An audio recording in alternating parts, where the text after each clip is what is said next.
নমস্কার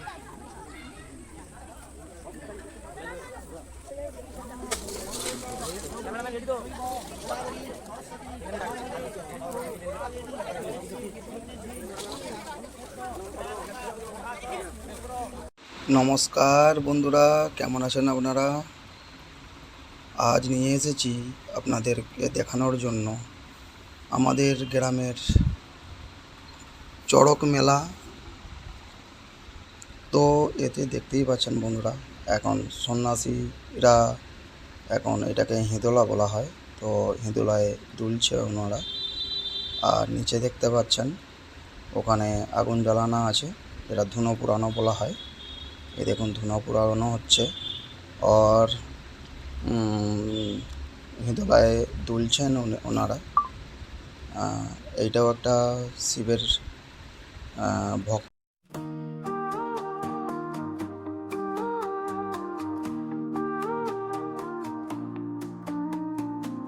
তোমার চোখে তারায় স্বপ্নগুলো হারিয়ে যায় সহজে রাতায়ে, এত মায়া এত চাই তোমার হাসি যেন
ভগবানের কিছু না কিছু তো অবশ্যই কৃপা আছে, যেটা সাক্ষাৎ আমরা দেখে প্রমাণ পেলাম। দেখুন নিচে ধারালো মটি থাকার সত্ত্বেও। বন্ধুরা, আপনারা তো এই ঝাঁপের ব্যাপারটা হয়তো সম্পূর্ণ জানেন না। এই যে ঝাঁপ দিচ্ছে দেখতে পাচ্ছেন, নিচে বস্তার উপরটাতে একটা ধারালো মটি রাখা আছে সিধা করে, তার উপরে কিন্তু ঝাঁপ দিচ্ছে। দেখুন বাবার অসীম কৃপা, দেখুন কিছু হচ্ছে না। ভগবান